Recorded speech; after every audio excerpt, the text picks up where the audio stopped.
ಈಗ ದಿನದಿಂದ ದಿನಕ್ಕೆ ನೀವೇನು ನೋಡ್ತಾ ಇದ್ದೀರಾ ದರ್ಶನ್ ಅವ್ರ ಕೇಸು ದಿನದಿಂದ ದಿನಕ್ಕೆ ಹಂಗೆ ಮುಂದೆ ಓಡ್ತಾನೆ ಇದೆ. ಅದೇ ರೀತಿ ಇವತ್ತಾಗಿರುವಂತಹ ಬೆಳವಣಿಗೆ ಏನಪ್ಪ ಅಂದರೆ ಪವಿತ್ರ ಪರ ಲಾಯರ್ ಅವರು ಬೇಲ್ನ ಅಪ್ಲೈ ಮಾಡಿದಾರಂತೆ. ಅದ್ರ ಜೊತೆಗೆ ಅದ್ರ ಬಗ್ಗೆ ಮಾಹಿತಿನ ಕೊಡೋಕ್ಕೆ ನಮ್ಮ ಜೊತೆಗೆ ಅಡ್ವೊಕೇಟ್ ಕಾರ್ತಿಕ್ ಅವರಿದ್ದಾರೆ.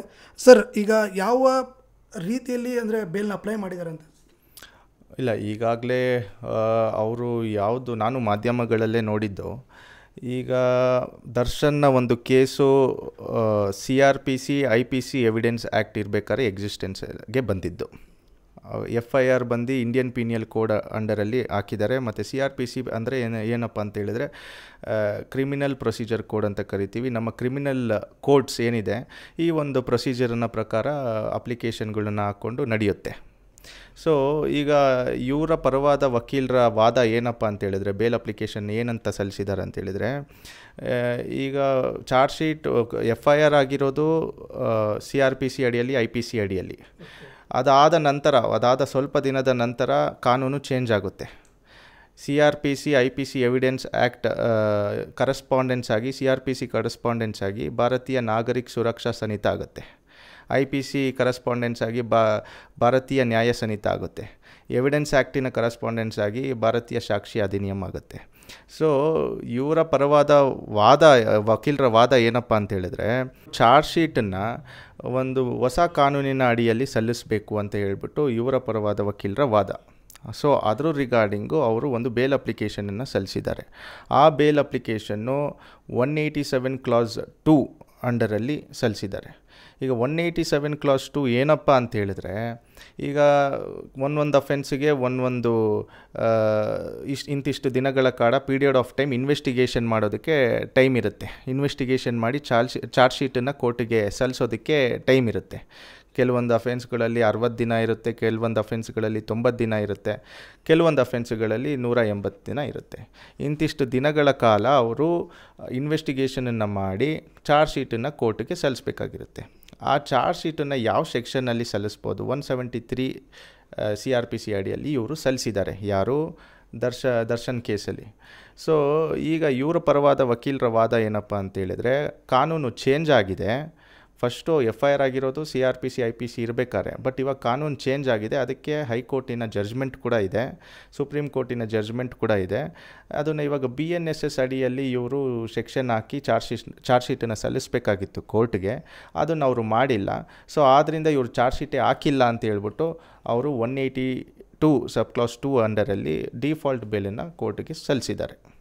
ಅಂದರೆ ನಮಗೆ ಚಾರ್ಜ್ ಶೀಟೇ ಬಂದು ತಲುಪಿಲ್ಲ, ಅಂದರೆ ಚಾರ್ಜ್ ಶೀಟೇ ಹಾಕಿಲ್ಲ ಇದುವರೆಗೂ ಕೂಡ ಅಂತ ಹೇಳ್ಬಿಟ್ಟು ವಾದ ಅವರು. ಇಲ್ಲ, ಚಾರ್ಜ್ ಶೀಟ್ ಹಾಕದೇ ಇದ್ದರೆ ಆ ಸೆಕ್ಷನ್ ಅಡಿಯಲ್ಲಿ ನಾವು ಯೂಶಲಿ ಬೇಲ್ನ ಮೂವ್ ಮಾಡ್ತೀವಿ. ಬಟ್ ಅವರು ಏನಂತ ಹೇಳಿದರೆ, ಆ ಒಂದು ಚಾರ್ಜ್ ಶೀಟ್ ಏನು ಹಾಕಿದ್ದಾರೆ ಅದು ವ್ಯಾಲಿಡ್ ಅಲ್ಲ ಅಂತ ಹೇಳ್ಬಿಟ್ಟು ಅವರ ಪ್ರಕಾರ ಅವರ ವಾದ. ಓಕೆ, BNSS ಬರಬೇಕಾಗಿತ್ತು ಮತ್ತು CRPCಲಿ ಬಂದಿದೆ ಅಂತ ಇವಾಗ. ಹೌದು. ಓಕೆ, ಈ ಥರದಲ್ಲೂ ಕೂಡ ಬೇಲ್ ಆಗುತ್ತಾ ಸರ್? ಇಲ್ಲ, ಇದು ಟೆಕ್ನಿಕಲ್ ಗ್ರೌಂಡು. ಅದು ಕಾದು ನೋಡಬೇಕಾಗಿದೆ ಏನಾಗುತ್ತೆ ಅಂತ ಹೇಳ್ಬಿಟ್ಟು. ಯಾಕಂತ ಹೇಳಿದ್ರೆ ಇದು ವೆರಿ ಸೀರಿಯಸ್ ಅಫೆನ್ಸ್ ಆಗಿರೋದ್ರಿಂದ, ಮತ್ತು ಹೈಕೋರ್ಟ್ ಬೇಲ್ ಗ್ರ್ಯಾಂಟ್ ಮಾಡಿ ಸುಪ್ರೀಂ ಕೋರ್ಟಲ್ಲಿ ತಿರ್ಗಾ ರಿಜೆಕ್ಟ್ ಆಗಿರೋದ್ರಿಂದ ಇಲ್ಲಿ ಆಗುವಂಥ ಚಾನ್ಸಸ್ ಬಗ್ಗೆ ನೀವು ಕೇಳಿದ್ರೆ ಅದು ನೆಗೆಟಿವೇ ನಾವು ಹೇಳ್ಬೋದು. ಬಟ್ ಟ್ರೈ ಮಾಡಿದ್ದಾರೆ. ಅದೊಂದು ಪ್ರಯತ್ನ, ಹೊಸ ಪ್ರಯತ್ನ ಹಿಂಗಿದೆ ಸರ್. ಓಕೆ, ಅಕಸ್ಮಾತ್ ಈಗ ಏನಾದ್ರು ಸರ್, ಈಗ ಒಂದು ಸೆಕ್ಷನಿಂದ ಅಥವಾ ಒಂದು CRPCಯಿಂದ BNSS ಆಗಿರ್ಬೋದು, ಇಲ್ಲಾಂದರೆ IPCಯಿಂದನೂ BNS ಆಗಿರ್ಬೋದು, ಈ ಥರ ಚೇಂಜಸ್ಗಳು ಆಗ್ತಾ ಇರ್ತಾವೆ ಸರ್? ಅವಾಗ ಅಪ್ಡೇಟ್ಗಳು ಆಗ್ತಾ ಇರ್ತವೆ? ಇಲ್ಲ, ಇದು CRPC 1973 ಕಾನೂನು. ಇದು ನಮ್ಮ ಇಂಗ್ಲೀಷ್ ಅವರು ಕೊಟ್ಟಿರೋದು, ಬ್ರಿಟಿಷ್ ಅವರು ತಂದಿರುವಂಥ ಕಾನೂನು ಅಂತ ಹೇಳ್ಬಿಟ್ಟು ಈಗ 2023 ಎಲ್ಲನೂ ಚೇಂಜ್ ಆಗಿದೆ. ಅಂದರೆ ಇದರಲ್ಲಿ ಏನು ಮೇಜರ್ ಚೇಂಜ್ ಏನೂ ಮಾಡಿಲ್ಲ. ಇದನ್ನು ಹೆಸರುಗಳು ಚೇಂಜ್ ಮಾಡಿದ್ದಾರೆ. CRPC ಬದಲಾಗಿ BNSS ಅಂತ ಮಾಡಿದ್ದಾರೆ, ಭಾರತೀಯ ನಾಗರಿಕ ಸುರಕ್ಷಾ ಸಮಿತಿ ಅಂತ.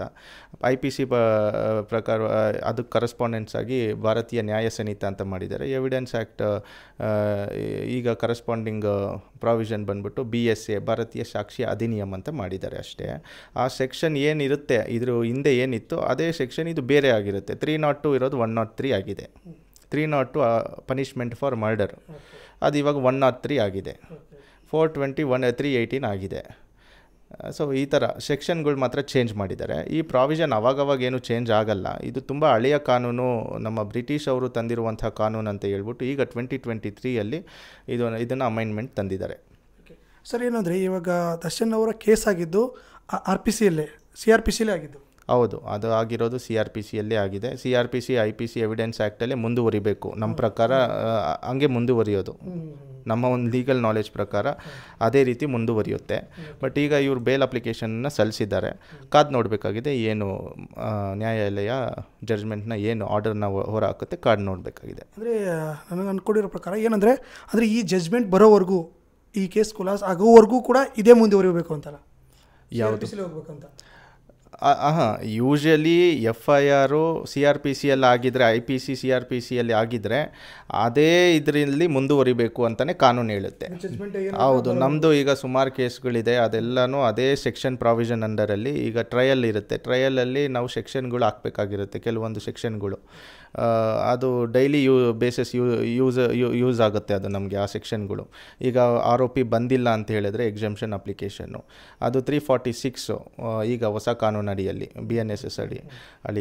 ಈಗ ಹಳೆ ಕಾನೂನು ಅಡಿಯಲ್ಲಿ ಅದು 317 ಇದೆ. ಸೊ ಇದು ಡೈಲಿ ಬೇಸಿಸ್ ಸೆಕ್ಷನ್ ಆಗಿರುತ್ತೆ. ಸೊ ಈ ಥರ ಇರುತ್ತೆ ಸರ್. ಓಕೆ ಸ್ನೇಹಿತರೆ, ನೋಡಿದ್ರಲ್ಲ, ಅಂದರೆ ಯಾವ್ಯಾವೆಲ್ಲ ಕಾನೂನುಬದ್ಧವಾಗಿ ತಿಳ್ಕೊಳ್ಬೇಕಂತ ಮಾಹಿತಿಗಳನ್ನ ತಿಳಿಸ್ಕೊಡ್ತಾ ಇದ್ದಾರೆ ನಮ್ಮ ಜೊತೆಗೆ ಕಾರ್ತಿಕ್ ಅವರು. ಸರ್, ನಮಗೆ ಧನ್ಯವಾದ, ಥ್ಯಾಂಕ್ ಯು ತಿಳಿಸ್ಕೊಟ್ಟಿದ್ದಕ್ಕೆ.